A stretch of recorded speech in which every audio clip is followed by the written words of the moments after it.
Hi Mark, this is Edith. And my Chinese name is Lai Zirong and my student number is S04411039. And the title for the video is Mitchell L. Sullivan. Asking for help is a strength, not weakness. I'm going to begin. We all have milestones in life that we remember so vividly. The first one for me was when I was entering kindergarten. My big brother was in school, and by golly, it was my time, and I went trotting down that hallway. I was so excited, I almost wet myself. And I go to the door, and there was a teacher with a warm welcome. And she took me into the classroom, showed me my little cubbyhole. We all remember those little cubbyholes, don't we? And we put our stuff in there. And then she said, "Go over to the circle and play with the kids until class starts." So I went over there and plopped down like I own the place. And I'm playing. And all of a sudden, the boy next to me, he was wearing a white shirt with blue shorts. I remember it like it was yesterday. Suddenly, he stopped playing and he said, "Why are you so short?" And I just kept playing. I didn't think he was talking to me. Laughter. And in a louder voice, he said, "Hey, why are you so short?" So I look up and I say, "What are you talking about? Let's just play. We're happy. I've been waiting for this." And so we played, and about a minute later, the girl next to him in a white shirt and a pink skirt stood up, put her hands on her lips, and said, "Yeah, why do you look so different?" And I went, "What are you talking about? I don't look different. I'm not short again. Let's just play." About this time, I looked around the circle I was in, and all the kids had stopped playing and they were all looking at me.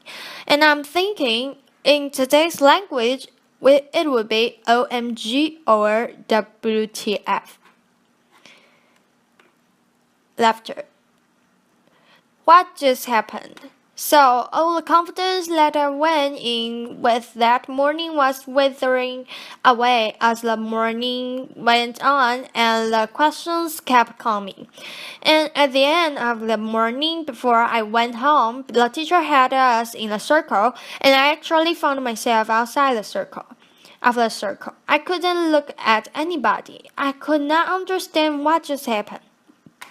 And over the next few years, I hated to go out in public. I felt every stare, every giggle, every pointed finger, not a finger, but every pointed finger.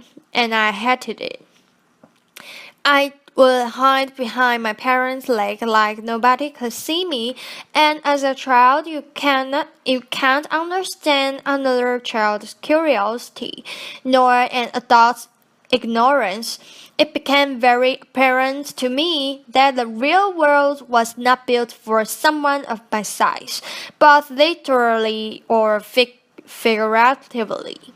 And so I have no anonymity, as you can probably tell, and while you can see my size, we all go through many challenges through our lifetime, and some you can see, like mine. Most you can't. You can't tell if someone's dealing with a mental illness or they're struggling with their gender identity, they're caring for an aging parent, they're having financial difficulty. You can't see that kind of stuff. So while you can see one of my challenges is my size, seeing does not mean you understand what it's truly to be me on a daily basis, or what I go through. And so I'm here to debunk a myth. I do not believe you can walk in someone else's shoes, and because of that, we must adopt a new way of giving of ourselves. Simply stated, I will never know what It's like to be you, and you will never know what it's like to be me. I cannot face your fears or chase your dreams, and you can't do that for me. But we can be supportive of each other instead of trying to walk in each other's shoes. We must adopt a new way of giving of ourselves. I learned at an early age that I did have to do some things different than most people. But I also learned there were things that I was on equal footing with. And one of those was the classroom. Hey, hey, hey. I was equal. As a matter of fact, I excelled in the classroom. This was vitally important. I discovered as I grew older and realized I wasn't going to be able to do a physical job. I needed an education. So I went on and got a university degree, and I felt to be one step ahead of everyone for employment. I needed to have an advanced university degree, so I went ahead and got it. Now I'm ready for my interview. Remember your first interview. What am I going to wear? What questions? And don't forget that firm handshake. I was right there with you. So 24 hours before my interview, a friend of mine who I've known all my life called and said, Michelle, the building you're going in has steps. And she knew I couldn't climb steps. So suddenly my focus changed. In my shoes, I was worried about how am I going to get there. So I went early and found a loading dock and got in and had a great interview. They had no idea what I went through for the day, and that's okay.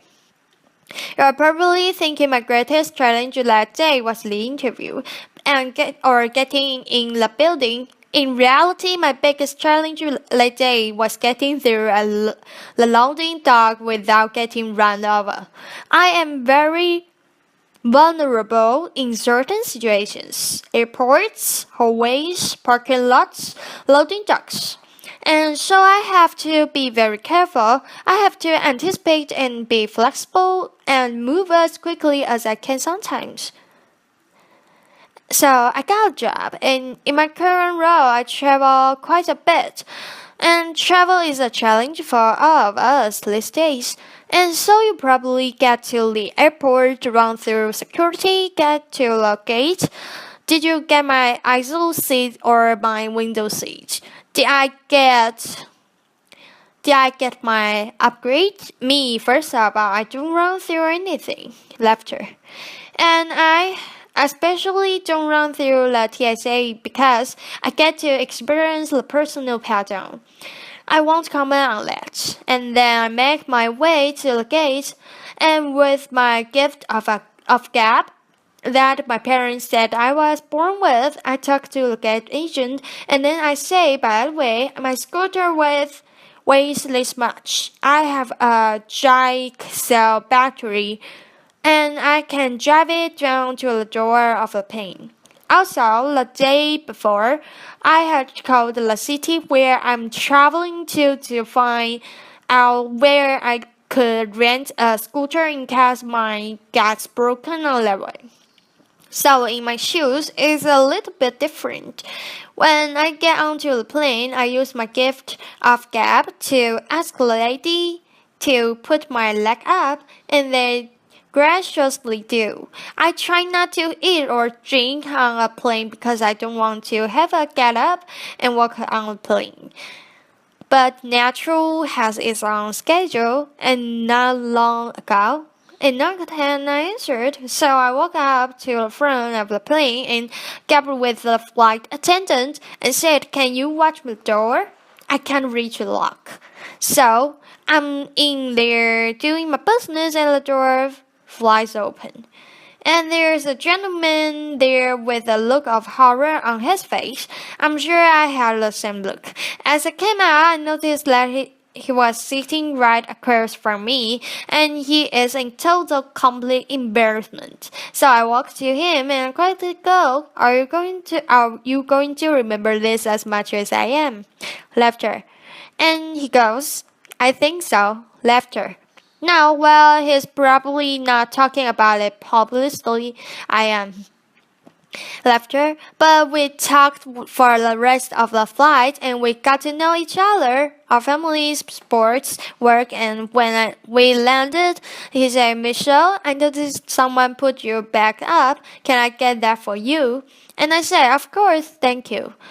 And we wished each other well, and the most important thing that day was that he was not going to live with that embarrassment, that experience of embarrassment. He won't forget it, and neither will I, but I think he will remember more our shade and our different perspectives. When you travel internationally, it can be even more challenging in some certain ways. A few years ago, I was in Zanzibar, and I come rolling in and think about that short, white, blonde woman in the chair. That doesn't probably happen every day, so I go up and with my gift of gab, I start to talk to the agent so friendly, and I ask about their culture and so forth, and I noticed there wasn't a jet bridge. So I had to kind of say, not only do you have to lift my chair, I could use some help getting up the steps.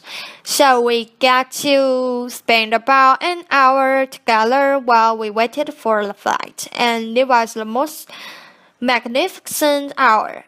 Our perspective changed for both of us that day, and once I got on the flight, he patted me on the back and wished me well. And I thank him so much. And again, I think he's going to remember that experience more than when I first came in, and there was a bit of hesitation. And as you notice, I got a lot of help. I would not be where I am today if it was not for my family, my friends, my colleagues, and the many strangers that help me every single day of my life. And it's important that we all have a support system. Asking for help is a strength, not a weakness. Applause. We all need help throughout our lifetime, but it is just as important that we are part of other people's support systems. We must adopt the way of giving back.